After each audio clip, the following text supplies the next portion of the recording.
Hello and welcome to the Nexus. Today's show, we're looking at the Brit-Pak, the British-Pakistanis reaching the very top of the political ladder. We're looking at two prominent men in particular. Now, Sajid Javid is one of the most powerful members of the cabinet and is now tipped to be the next British Prime Minister. And Sadiq, the mayor of Europe's biggest city, London, is now preparing to fight for a second term. Both men are from humble beginnings, sons of Pakistani bus drivers. Yet so many of their fellow Brit-Paks can't stand them. Why? Well, all that and more coming up right now, right here in the Nexus.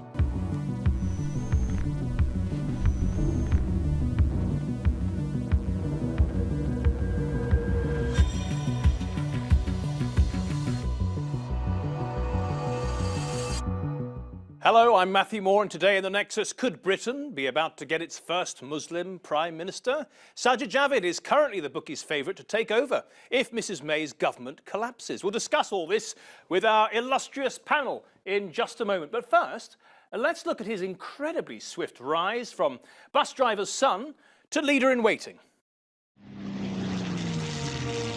We shall fight on the beaches and in the streets. We shall never surrender. The venerable Winston Churchill once voted the greatest Briton of all time. But before we knew him as the Prime Minister that led the country to victory over Nazi Germany, he occupied the post of Home Secretary, as did Britain's current Prime Minister, Theresa May. Home Secretary is one of the great four offices of state, along with the Foreign Secretary, Finance Minister, and of course the Prime Minister. And in the entire history of the post, which has spanned some 2.5 centuries, the occupants have always been white. Until now. Sajid Javid is a British Pakistani, his parents arriving in the United Kingdom in the 1960s. They were just some of the thousands that would do so over the decades to follow. Now Britain is home to nearly 1.2 million people of Pakistani origin. And it's all down to Britain's historic Commonwealth links with Pakistan. Following the Second World War, Britain needed labour, and Pakistanis belonging to the Commonwealth found it relatively easy in the 1950s and 60s to move to the UK, taking jobs in the British steel, textile and engineering industries. The vast majority of them willing to take on the heavier and dirtier jobs and prepared to work on the overnight shift. But Sajid Javid's father tried something else. He became a bus driver and then opened up a little corner shop on one of Britain's most dangerous streets in the city of Bristol. And Sajid was not really expected to do much more. In fact, his career advisor at school told him he'd make a good TV repairman. But he went to university and then straight into banking, eventually going on to become a board member at Deutsche Bank. By 2004, he was flying high, earning in excess of $3 million a year. After making his fortune, he turned his hand to politics, elected as a Conservative MP in 2010. Within just a few short years, he became Britain's first Home Secretary with Muslim heritage. And like all politicians, he's had to get used to a lot of public scrutiny. And some of his harshest critics have been from within the Pakistani community. But despite all of that, the boy who grew up on one of the country's worst streets could soon be taking up residence in one of its most salubrious, as Sajid Javid is now the odds-on favourite to be the next Prime Minister of Britain. Let's go to Andre Walker now. He regularly telephones Tory MPs to find out what's going on in that organisation. Andre, I need to know, what is Sajid's secret? He's only been in politics a few years and look where he's got to. Yeah, I think Sajid's secret is that he's a die-in-the-wall Conservative. It's very often said that it's important what your background is, but actually I think the Conservatives are not so interested in background. What they're interested in is your political views and your ability to do the job. I mean, this is a guy who has risen up in banking. Obviously, the financial sector, you see some of it behind me, is hugely significant for the United Kingdom. Yep. And to have someone who's a big player in that, I think for many Conservative MPs, is far more important important than whether he is or he is not a Muslim or whether he is or is not a Pakistani. Fair point. I've got this nice little cartoon from The Economist, actually, which demonstrates... Look at him there. He's going into the Home Office with a broom and he's cleaning up because it's a bit of a mess there. We'll get into that later. And there up on the wall is a nice portrait of Margaret Thatcher. You said he's a dyed-in-the-wool Conservative. The thing is, the Conservative Party, for the broader audience, it's a bit like the Republicans, isn't it? It's perhaps not the first place you'd consider that would put forward someone from an ethnic minority in such a senior position. What's happened? Well, you say that, but of course Benjamin Disraeli was a Jewish Prime Minister and we've had 2 women Prime Ministers. Yeah. So every other political party has only ever produced white Christian men, whereas the Conservatives have done something slightly different. And the reason for that is they're not interested in positive discrimination. They're interested in really where you're going to, not necessarily where you're coming from. Obviously, the Pakistani community is hugely significant for the United Kingdom, but I think what's more significant is individual opportunities presented to people like Sajid Javid and the payback that we get as British taxpayers for having someone of that quality in the government. Well, let's go over to Mohammed Amin now. Mohammed, you're a part of the Conservative establishment, so to speak. What does it tell us about the party that Sajid Javid is now the Home Secretary? Exactly what Andre has just said. The Conservative Party has a long history of judging individuals on individual merit. It sees society as made up of individuals, not as made up of groups. It doesn't care what Sajid's background is. It cares what his talents are and what he believes and what he stands for. Well, his talents have been, so far, making an awful lot of money for himself. That's a good sign of ability. That's classic Conservative angle. Let's go to Imran Shah. Imran, I know that you're not the greatest fan of this gentleman. We'll get to that in a moment. But let me ask you, what does it tell us about the country as a whole, Britain, that someone like Sajid Javid could get to such a top spot? I think we have to understand that there is a contrast in the way in which party politics is playing and the way that what's happening on the ground. So you have someone who is, in a sense, the 2 guests are right. The Conservative Party don't care where you come from. They only care whether you actually align to their values or not. And that's really dangerous because it makes a party really insular. The majority of British Asians are actually really working class. Yes, there is a burgeoning middle class, but really the working class... Does that mean they're more in favour of the Labour Party? Yes, naturally so. And when they see someone like Sajid Javid, who doesn't really display much of his identity, remember, parties get people of different minorities to represent themselves and to represent the diversity within the inclusive values. You're saying basically that the Conservative Party is using him as a sort of a Trojan horse to get... well, hang on, let's talk about the other prominent gentleman in this story. We have Sadiq Khan. Now, Sadiq Khan is from the Labour Party, which, as Imran said, tends to have more popularity amongst British Asians. Let's take a look at his profile. So there he is, Sadiq Khan, 47 years old, member of the Labour Party, married with 2 children, Mayor of London since 2016, and says he will seek re-election in 2020. Imran Shah, do you find Sadiq Khan's rise through the ranks, now Mayor of London, to be a positive sign about Britain's ability to give everyone a fair crack of the whip? For someone like Sadiq, who is, it's natural for him as a Labour politician to be proud of his working class roots, to be proud as an ethnic minority, as a British Asian. Right. Yes, that comes through in his role. But what I'm saying is, what does it tell us about Britain? Or if not Britain, London, then? There is a sense now, with the increase in poverty in London, that they went on to elect a Labour person. That is clear in the way that Sadiq is playing good politics with his identity, which he should do. And we don't see that from Sajid Javid at all. He gets more respect from wealthy British Asians and from the wealthy elite in general. Let's take a quick look at the demographics of London here. Let's have a peep at the graphic. You can see that the majority are still white, Asian British, they're 18.4%, Pakistani around 2.7%. Let me ask you basically about the changing demographics, Imran, of the capital. Do you think that this means that it's much more likely an ethnic minority person like Sadiq Khan will be elected in the future? Of course. I mean, you have an increasing diverse city. It's open. It's very inclusive. I mean, we know that it voted highly Remain.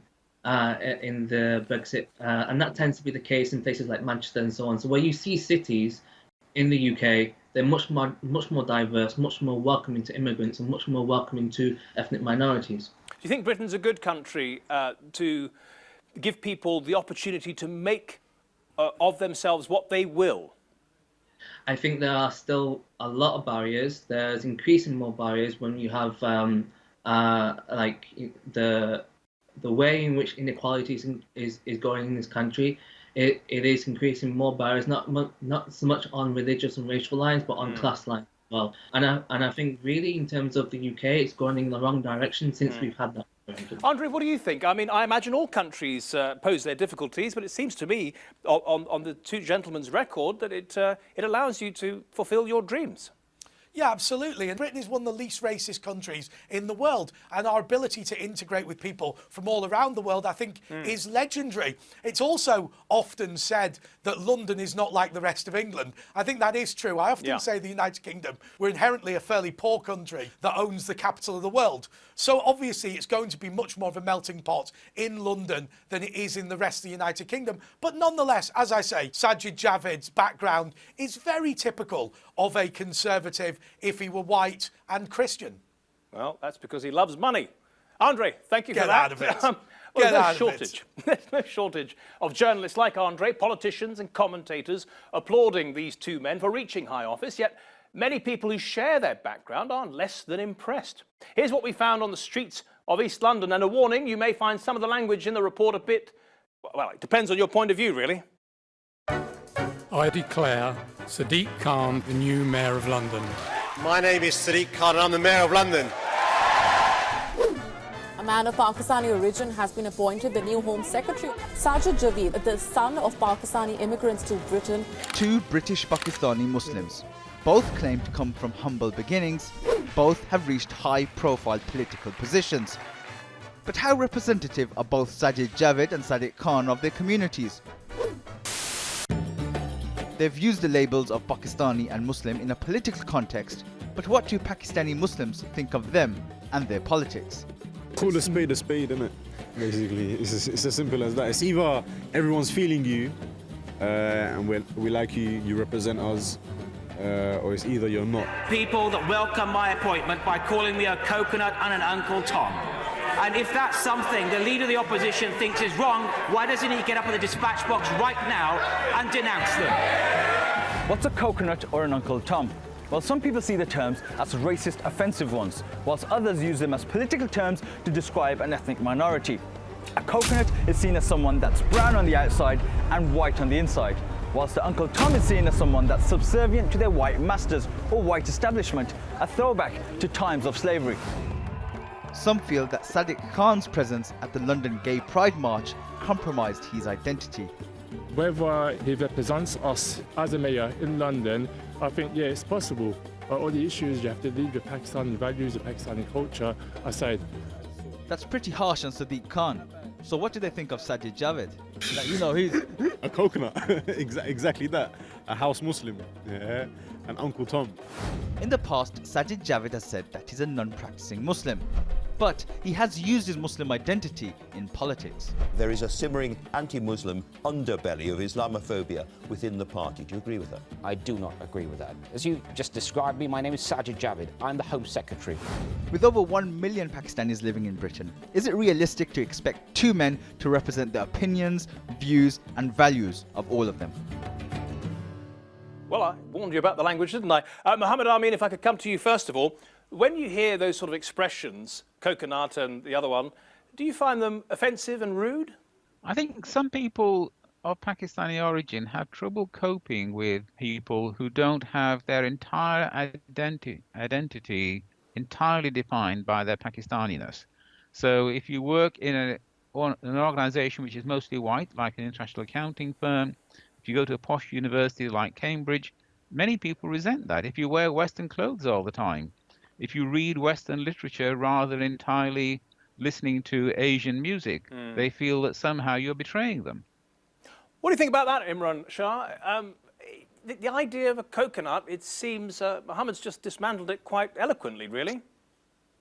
I mean, there is a small element of that, but really we have to understand that coconut is a political term. I think it was broken down in your program that it's a way of power play on a racial divide. So you get someone who looks like the people that you're trying to discriminate, and there is periods of that. It's not just Asians that have a problem with that, it's also black people, and there is an issue with that within the British establishment, which is, it kind of goes back to the two figures that we're talking about. And when you see how one visibly tries to represent their background more than the other, that's when you can distinguish who do you think fits that moniker, that label of coconut more?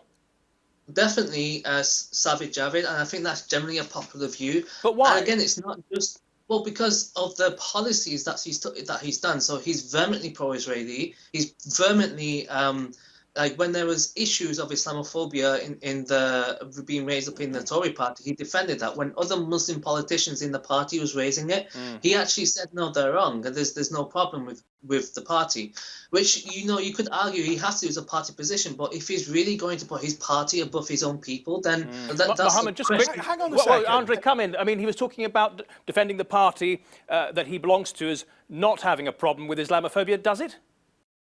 Hang on a second. Look, what is incredible here is that the people who are complaining about racism, i.e. the political left, are arguing that Sajid Javid shouldn't be a government minister on the grounds he's not Pakistani enough. Yet the two guys that you've invited on the programme who are from the political right are saying, bring it on, isn't this absolutely fantastic? Look, this guy doesn't have a duty to behave in a certain way. This is an individual in a free country who can behave whatever way he likes. And I think that what we don't want to do with immigrant communities is constantly say to them, you're not black enough, you're not Asian enough, you're not Chinese enough, and then complain that these people don't rise to power and say that it's racism on behalf of people like me. I think actually the truth of the matter is that there is a racism on the other side which says that if you're a conservative, you cannot be involved in politics if you're not white. And the people who are saying that, bear in mind, are the people on the political left, not people like me. The thing is, Andre, Imran mentioned Sajid Javid's strong support for Israel. We have a graphic here, quote from him,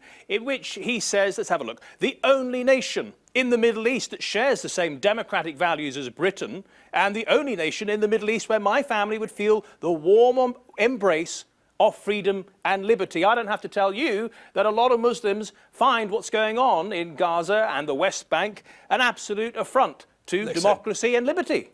Listen, the vast majority of Muslims who vote Conservative believe in a two-state solution, just like the British government, just like the Palestinian authorities, and just like the majority of people in Israel in general. The idea that you need to support the wiping of Israel off the face of the earth in order to be a Muslim is patent nonsense. This is just something that obsessive left-wing lunatics believe. The rest of us think it's rubbish. Well, I think it's probably quite a widely held opinion amongst Muslims. But Imran, let me come back to you for a second. Let's be clear. Yeah. Wiping Israel out off the face of the map is not a widespread view. But that's not the alternative. A two-state solution Andre, is the widespread popular view. That's not the alternative, is it? They're looking for fairness, for people who are living in Gaza and the West Bank. Well, let's look at another particular sore point with some Muslims, anyway, when they talk about Sajid Javid. We have a picture of him having a drink. We've had to pixelate out the offending drink, but the point is that is not typical practicing Muslim behaviour. And the thing is, Imran, is that he says, I will define how I am. I'm not going to be defined by others. And Andre Walker mentioned that point as well. Isn't that fair? He wants to be who he is and not have it prescribed by the wider Pakistani British community. Yeah, I mean, whether he's choosing to be Muslim or not is not the problem. It's when he votes for policies inside Parliament that actually harm his community or not. So when you look at some of the policies that he's voted for, whether it's the housing benefit, when it's the various different sort of issues when it comes to poverty. Okay. When you look at his role now in the Windrush scandal, he's actually not made it better. He's just tried to cover it up. Right, that's just for our viewers, the Windrush scandal is the immigration scandal that affected the West Indians who came here in the 50s and 60s. And he says he's actually improving the situation. You say it's just cosmetic. Let me ask you then about Sadiq Khan, because whilst Pakistani Muslims that I've spoken to anecdotally, they are much more fond of him, he also has the obligation to represent all of London. I've got some pictures here of Sadiq Khan attending a gay pride march in London, and he's embracing the people there. And he seems to be participating fully, and those people belong to London too, so he's got to represent them. Tell me honestly, do Pakistani British people have a problem with him attending a gay pride march?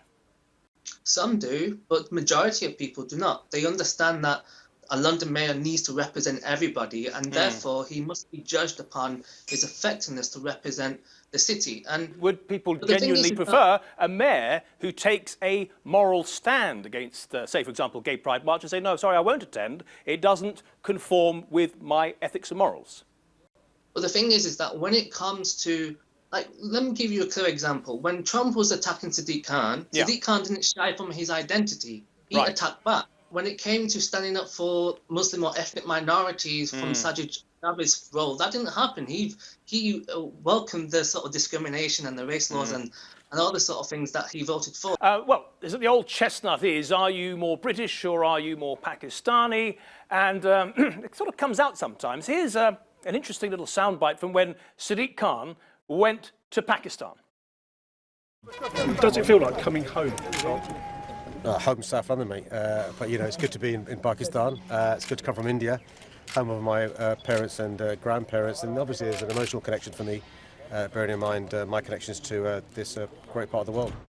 Let's pick that up with Imran. Imran, that was something that irritated a lot of people that I know, British Pakistanis that I know. Did you find it irritating when the journalist asked him, what's it like to be coming home?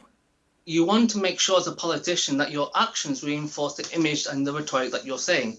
Otherwise, people will just, call you a hypocrite. And that's kind of what's happening. They're not seeing the same sort of actions that are benefiting British Pakistanis here or abroad, or even British Muslims for that matter. But why are they asking him if he's happy to be home in Pakistan when he says, look, mate, South London's my home? As a British Pakistani, you have to be comfortable with both identities. If you're going to rescind one identity for the other, then you don't fit that demographic anymore, and you don't identify with those type of people anymore, and that's the problem.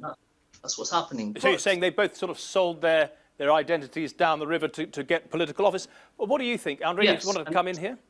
Yeah, if you're going to, sorry, not you individually, but if one is going to moan that these people are not being Pakistani enough, then that is what will lead to people asking the question, is Pakistan really your home? Actually, the truth of the matter is, when you talk about people being Uncle Toms or whatever, if you look at these guys, what is Sadiq Khan? He's the Mayor of London. What is Sajid Javid? He's the Home Secretary. These people are not principally Pakistani Muslims. They're not principally Londoners. They're not principally from Bromsgrove. They're principally senior politicians in Britain, and their first duty is the people who elect them. There's a lot of principled British Pakistanis who would put their religion first, then Pakistan, and then their family. Well, let me just say this to you: if you believe you become a better Home Secretary by never drinking alcohol, then actually you're just completely mad, because it's a totally irrelevant issue. Maybe they think it makes them a better person, Andre. But look, let's pick it up a little bit. There are some really good benefits to having this sort of dual identity. First of all, let's just get a few basic facts here. We're around about 1.17 million British Pakistanis living in Britain. And take a look. Remittances, that's payments from the UK to Pakistan, around $1.8 billion in 2015-2016. And if you look how the money is going back to Pakistan, where the average minimum wage in full-time employment per month is $121 compared to $1,600 in the United Kingdom. Let me ask you, Imran, you were talking about how money gets sent back to Pakistan and it's used very wisely to make some really incredible homes and to help the wider family out. Yeah, I mean, we're still dealing with a demographic that has close cultural and family ties back home. Yeah. And so you do have a sense of belonging with people who are part of a wider family unit, that as opposed to simply nation states. And that's the case when it comes to generally Pakistanis in general. So and what you have to understand about the Pakistani mindset is that they're far more entrepreneurial in understanding how to deal with different changes, positive and negative, and how to leverage them for their own benefit. Well, as a number of people have alluded to in the show, Sajid Javid's great hero is Thatcher, Margaret Thatcher. And in fact, he would describe himself perhaps more as a Thatcherite than as a Conservative. There's also somebody else that he is politically in love with, Mohammed, and that is Ayn Rand. Can you tell me any more about how she's influenced him? Ayn Rand is a very famous libertarian, wrote 2 books, The Fountainhead and Atlas Shrugged. I haven't read either of them, although I own copies of both. Yeah. And I've been to Ayn Rand lectures. They're extremely libertarian. Apparently he reads The Fountainhead, Ayn Rand's book, twice a year, probably to remind himself about how the individual can bend the arc of history. Well, to be precise, he reads one particular chapter from The Fountainhead every year rather than the whole book. Oh, I beg your It's pardon. a great film. Please, great film. I'll watch it if it's a film, but I'm not going to open a book for anyone. Mohammed Amin, thank you so much for your help today. Andre Walker, as ever, and also Imran Shah, thank you very much. And thank you at home for watching. As always, you can go to our YouTube channel and watch this episode and all the previous episodes. But for now, that is all. Thank you and see you next week.